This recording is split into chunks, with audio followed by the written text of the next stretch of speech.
السلام علیکم ورحمۃ اللہ وبرکاتہ۔ الحمد للہ الذی ہدانا لہذا وما كنا لنہتدی لولا ان ہدانا اللہ، اما بعد۔ محترم ناظرین کرام، جیسا کہ آپ تمام حضرات جانتے ہیں کہ آنے والے 28 اور 29 مارچ کو ہندو دھرم کا ایک مشہور تہوار ہولی ہے۔ کیا آپ کو معلوم ہے کہ یہ ہولی کب اور کیوں منایا جاتا ہے؟ ہندو کیلنڈر کے مطابق موسم بہار کی آمد کا مشہور تہوار ہولی چیت سے قبل فاگن کی پورنیما کو منایا جاتا ہے۔ کیوں منایا جاتا ہے؟ جب بھی کوئی تہوار یا عید منائی جاتی ہے تو اس کے پیچھے ایک داستان چھپی ہوتی ہے۔ ایسے ہی ہولی کی تہوار کو بھی ہندو مت کی قدیم مذہبی داستانوں سے منسوب کیا جاتا ہے، جس میں اچھائی کی برائی پر فتح کی داستان ہے۔ کہا جاتا ہے کہ ہرن کشف نامی ایک بلشالی، مضبوط اور طاقتور بادشاہ تھا۔ اس کی بھکتی، پوجا اور عبادت سے خوش ہو کر دیوتاؤں کے ذریعہ یہ وردان ملا تھا کہ اسے کوئی انسان یا جانور نہیں مار سکتا، نہ گھر کے اندر نہ گھر کے باہر، نہ رات میں نہ دن میں، نہ دھرتی پر نہ آسمان میں۔ اب ہرن کشف نے سمجھا کہ اب وہ لافانی ہو گیا ہے اور اسے کبھی موت نہیں آئے گی۔ یہ سوچ کر وہ غرور سے پھول گیا اور اس نے اپنی سلطنت پر ظلم کا بازار گرم کر دیا، حتیٰ کہ اس نے رعایا سے زبردستی اپنی پوجا کروانی شروع کر دی۔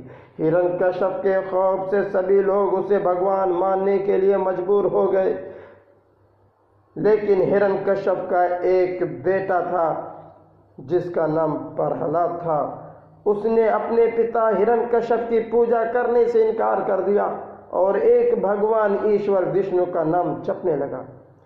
ہرن کشف نے کافی پریاس کیا کہ اس کا بیٹا بھگوان وشنو کی بھکتی چھوڑ دے، مگر وہ اپنی پریاس میں اسفل رہا۔ اسی غصے میں اس نے اپنے ہی بیٹے پرہلاد کو مار ڈالنے کا فیصلہ کر لیا۔ پرہلاد کو مارنے کے لیے ہرن کشف نے اپنی بہن ہولیکا سے سہایتا لی۔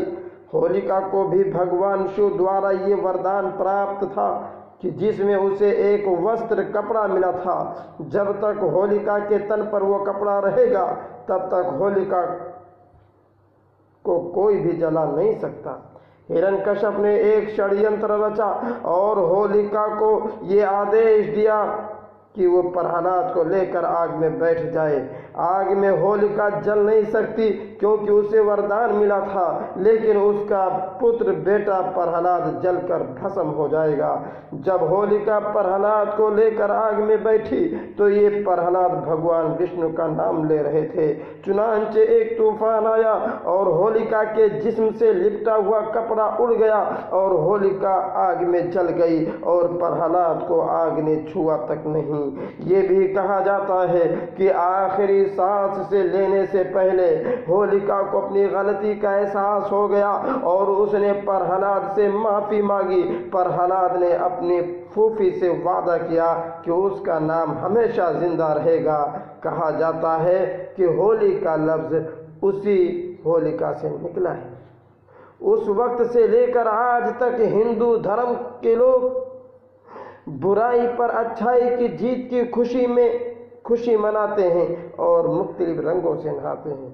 ہولی سے ایک دن پہلے ہولیکا دہن ہوتا ہے، جس میں لکڑی، گھاس اور گائے کے گوبر سے بنے ڈھیر میں انسان اپنے آپ کی برائی بھی اس کے چاروں طرف گھوم کر جلاتے ہیں۔ لیکن میرے ہندو بھائیوں، جو تم ہولی کے دن شراب پیتے ہو، شراب کے نشے میں دھت ہو کر، شراب کے نشے میں مست ہو کر دوسروں پر بھی جو رنگیں پھینک دیتے ہو اور شراب کے دھت میں کبھی کبھار لڑائی جھگڑے کی نوبت لے آتے ہو، سوچنا چاہیے، غور کرنا چاہیے کہ ہم مسلمان بھی تو عید مناتے ہیں، جسے عید الفطر کے نام سے جانا جاتا ہے۔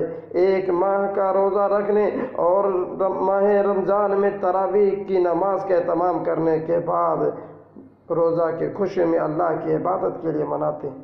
کس قدر صفائی و ستھرائی کے ساتھ اپنے اللہ کی عبادت کرتے ہیں، عید الاضحیٰ کے تہوار میں قربانی کرتے ہیں۔ کاش تم بھی سمجھتے اور شراب اور دوسری نشیلی چیزوں سے بچتے ہوئے، اچھائی کی برائی پر جیت کی خوشی مناتے ہوئے ایک ہی ایشور کی پوجا پاٹ کرتے تو بہتر ہوتا۔ اللہ سے دعا ہے کہ اللہ ہم تمام لوگوں کو صحیح سمجھ عطا فرمائے، بھٹکے ہوئے گمراہ لوگوں کو صراط مستقیم پر گامزن کر دے۔ آمین۔ السلام علیکم ورحمۃ اللہ وبرکاتہ۔